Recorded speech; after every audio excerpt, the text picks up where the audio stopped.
ಯಡಿಯೂರಪ್ಪನವ್ರ ಕಾಲದಲ್ಲಿ ಬೊಮ್ಮಾಯಿ ಕಾಲದಲ್ಲಿ ಬಜೆಟ್ ಇಲ್ಲದೆ ಕೆಲಸಗಳನ್ನ ಕೊಟ್ಟಿದ್ದಾರೆ. ನಾನು ಆದಷ್ಟು ಕ್ಲಿಯರ್ ಮಾಡಿದ್ದೀನಿ. ಈಗ ಒಂದೊಂದು ಡಿಪಾರ್ಟ್ಮೆಂಟ್ ಇದರಲ್ಲಿ 50 ಕೋಟಿ 60 ಕೋಟಿ ಇದೆ. ನಾನು ನೀವೇ ಹಂಚಿ ಅಂತ ಹೇಳಿದ್ವಿ. ನಾವು ನೀವೇ ಯಾರ್ಯಾರು ಕೊಡಬೇಕು ಅಂತ. ಕಾಂಟ್ರಾಕ್ಟರ್ ಅಂದ್ರೆ ಇಲ್ಲಿ ಬರೀ ಬರೋ ಮಾತ್ರ ಕಾಂಟ್ರಾಕ್ಟರ್ ಅಲ್ಲ, ಇಡೀ ರಾಜ್ಯದ ಉದ್ಯೋಗ ಕಾಂಟ್ರಾಕ್ಟರ್. ಅವ್ರಿಗೆ ನಾನೇ ನೀವೇ ಹಂಚಿಬೇಕಾದ್ರೆ ನಿಮಗೆ ಲಿಸ್ಟ್ ಕೊಟ್ಬಿಡ್ತೀನಿ, ಎಷ್ಟು ದುಡ್ಡು ನಮಗೆ ಡಿಪಾರ್ಟ್ಮೆಂಟ್ ಬಂದಿದೆ ಆ ಪ್ರಕಾರ ನೀವೇ ಹಂಚಿ ಅಂತ ನಾನು ಹೇಳಿದ್ದೀನಿ. ಇಲ್ಲ ಆಮೇಲೆ ಅದು ಪರ್ಸೆಂಟೇಜ್ ಬಗ್ಗೆ ಮಾತಾಡ್ತೀನಿ. ಅಪ್ಡೇಟ್ ಫೈಲ್ ಮಾಡಿ ಅಂತ ಹೇಳಿದೆ.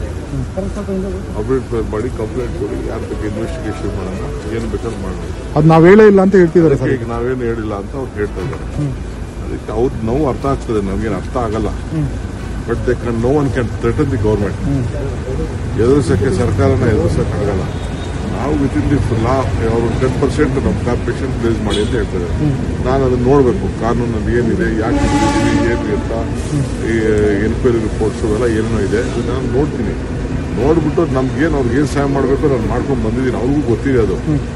ಬೇರೆ ಬೇರೆ ಕೆಲವು ಡಿಪಾರ್ಟ್ಮೆಂಟ್ ಅಲ್ಲಿ ಸ್ವಲ್ಪ ಸಮಸ್ಯೆ ಆಗಿದೆ ಅಂತ ಹೇಳ್ತಾ ಇದ್ದಾರೆ.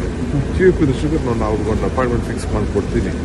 ಅವ್ರು ಗ್ರೀವೆನ್ಸಸ್ ಹೇಳಿ, ಎಲ್ಲಿ ಬೇಕಾದ್ರೂ ಅವರು ಗ್ರೀವೆನ್ಸಸ್ ಹೇಳ್ಕೊಳ್ಳಿ. ದುಡ್ಡು ಬೇಕಲ್ಲ. ಹಿಂದೆ ಏನಾಗಿತ್ತು, ಒಂದು ಬಜೆಟ್ ಇತ್ತು. ಆ ಬಜೆಟ್ ಮೇಲೆ ಕೆಲಸ ತಗೋಬೇಕು. ಕೆಲಸ ಎಲ್ಲ 3% 4% ತಗೋಬಿಟ್ಟಿದ್ದಾರೆ. ನಾನು ಇರಿಗೇಷನ್ ಡಿಪಾರ್ಟ್ಮೆಂಟ್ ಅಲ್ಲ, ಈಗ ನನ್ನ ಹತ್ರ ಇರೋದು ಒಟ್ಟು ಎಲ್ಲ ಸೇರಿದ್ರೆ 200 ಕೋಟಿ ರೂಪಾಯಿ ಇರಬೇಕಷ್ಟೇ. 17,000 ಕೋಟಿ ರೂಪಾಯಿ ಇದು ಬಿಲ್ ಇದೆ. 200 ಕೋಟಿ ಯಾರು ಕೊಟ್ಟಿರೋದು? ಯಾರಿಗೆ ಆಫೀಸರ್ಸ್ ಕೊಡಕ್ಕೆ ಹೇಳಿ, ಯಾವ ಲೆಕ್ಕರು ಕೊಡಕ್ಕೆ ಹೇಳಿ. ನಾನು ಎಲ್ಲ 25 ಲಕ್ಷ 50 ಲಕ್ಷ 1 ಕೋಟಿ ಇಂಥವೆಲ್ಲ ಕೊಡಬೇಕು. ಒಬ್ಬೊಬ್ಬ ಕಂಟ್ರಾಕ್ಟ್ಗೆ, ದೊಡ್ಡ ಕಂಟ್ರಾಕ್ಟ್ಗೆ 2,000 ಕೋಟಿ ರೂಪಾಯಿ ಕೊಡೋದು ಬಿಲ್ಗಳಿದೆ. ಅವರೆಲ್ಲ ಬಹಳ ಪ್ರೆಷರ್ ಬಿಲ್ಡಪ್ ಮಾಡ್ತಾ ಇದ್ದಾರೆ. ಅಂದ್ರೂ ನನ್ನ ಹತ್ರ ಅದನ್ನ ಮಾಡೋಕ್ಕಾಗ್ತಾ ಇಲ್ಲ. ಅದಕ್ಕೆ ಒಂದು ಸಿಸ್ಟಮ್ ತರ್ತಾ ಇದ್ದೀನಿ. ನೋಡೋಣ. ನೀವು ವಿರೋಧ ಪಕ್ಷದಲ್ಲಿದ್ದಾಗ ಕೂಡ ವಾರ್ನಿಂಗ್ ಮಾಡಿದ್ದೀರಿ ಸರ್, ಅವ್ರಿಗೆ ಬೇಕಾಬಿಟ್ಟಿ ಕೊಡ್ತಾ ಇದ್ದಾರೆ ಅಂತ. ವಿರೋಧ ಪಾರ್ಟಿಲಿದ್ದಾಗ ನಾನು ಹೇಳಿದ್ದೆ, ಈ ದುಡ್ಡಿಲ್ಲ, ಬಜೆಟ್ ಇಲ್ಲ, ನೀವು ಯಾವ್ದು ಕೆಲಸ ತಗೋಬೇಡಿ, ನೀವು ಕಾಂಟ್ರಾಕ್ಟ್ ಉದ್ಯೋಗ ತಗೊಂಡ್ರೆ ನಾನು ಮುಖ್ಯ ಅಲ್ಲ ಅಂತ ನಾನು ಹಿಂದೆ ಹೇಳಿದ್ದೆ. ನಿಮ್ಗೆ ಯಾರಿಗೂ ಬೆಲ್ ಸಿಗುದಿಲ್ಲ ಅಂತ ಕೂಡ ಹೇಳಿದ್ದೆ.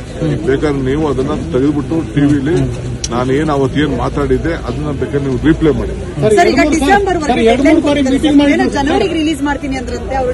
ನೋಡೋಣ. ಅಷ್ಟೊತ್ತಿಗೆ ನಮ್ಮ ಫೈನಾನ್ಷಿಯಲ್ ಕಂಡೀಷನ್ ಆಯ್ತು ಖಂಡಿತ ಕೆಲಸ ಮಾಡಿರೋದಾಗೆ ಕೊಡ್ಲೇಬೇಕು. ಅದ್ರಲ್ಲಿ ನಾನು ಇಲ್ಲ ಅಂತಲ್ಲ.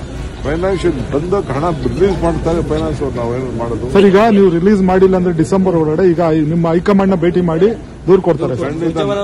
ನಾನೇ ಟೈಮ್ ಫಿಕ್ಸ್ ಮಾಡ್ಕೊಡ್ತೀನಿ.